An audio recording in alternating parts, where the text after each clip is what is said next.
Bapak Ibu sekalian, menurunnya fungsi fisiologis pada pria merupakan masalah yang banyak dikhawatirkan oleh banyak orang, terutama dalam kondisi lingkungan dan sosial saat ini.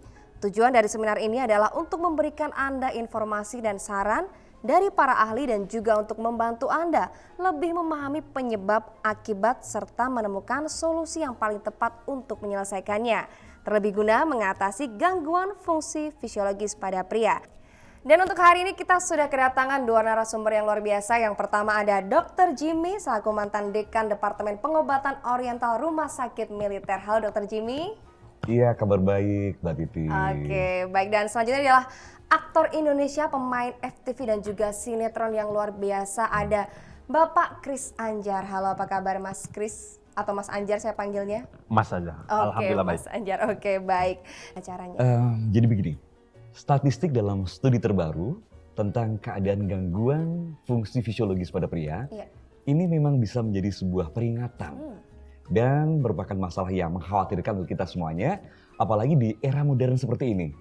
Karena proporsi pria dengan penurunan fisiologis semakin meningkat dan terjadi bisa untuk semua kalangan usia.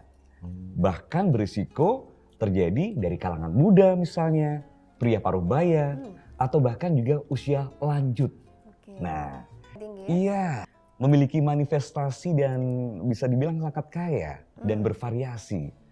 Jadi beberapa tanda khas kita bisa lihat seperti misalnya ya libido yang mungkin menurun ya dirasakan, kemudian juga disfungsi ereksi, kemudian juga tidak puas setelah berhubungan seks, juga banyak pria mungkin mengalami disfungsi ejakulasi, ejakulasi dini.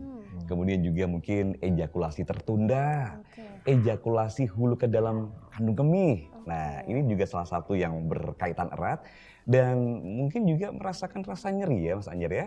Nyeri setelah buang air kecil, kemudian nyeri setelah berhubungan seks. Dan setelah itu kita juga harus melihat manifestasi langsung yang dikenali melalui hubungan seksual. Karena gangguan fisiologis juga dapat terwujud melalui gejala yang tidak langsung. Seperti misalnya ya, rambut Mas Anjar kan masih bagus ya, tapi lama-kelamaan akan rontok, mengalami kebotakan, bulu mata juga, kemudian juga ada kulit kering ya, kurang lembab gitu kan, kemudian juga bintik-bintik penuaan, gangguan pernafasan mungkin, kalau tidur suka bendengkur dengan suara yang keras, suara yang besar. Nah, yang paling dicari dalam kurun waktu 3 bulan terakhir.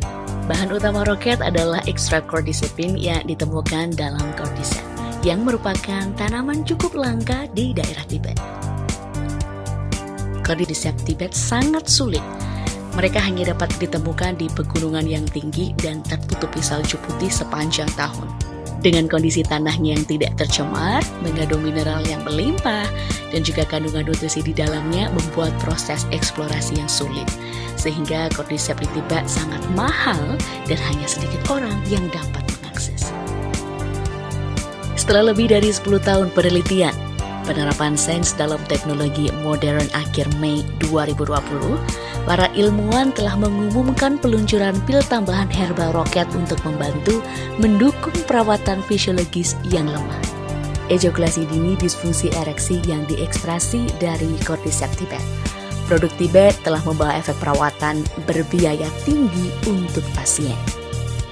Roket berbentuk kapsul sehingga sangat nyaman untuk digunakan dan juga dibawa.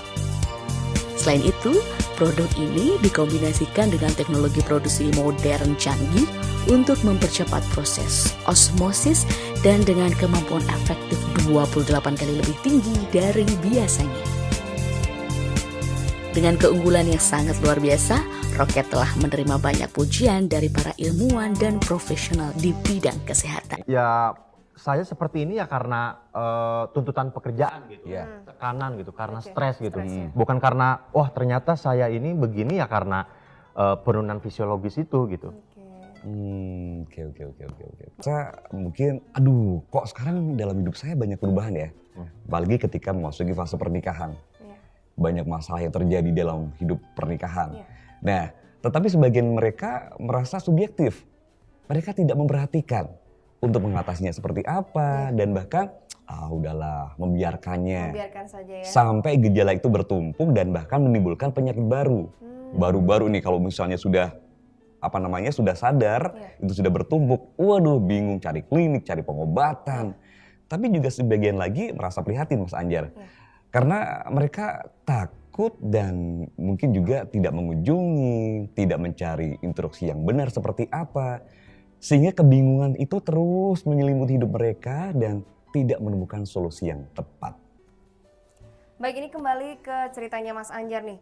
Dapatkah memberikan saran dan juga solusi khusus untuk Mas Anjar nih dokter? Dalam kasus Mas Anjar tadi ya, pertama-tama Mas Anjar harus menyeimbangkan pola hidup dulu.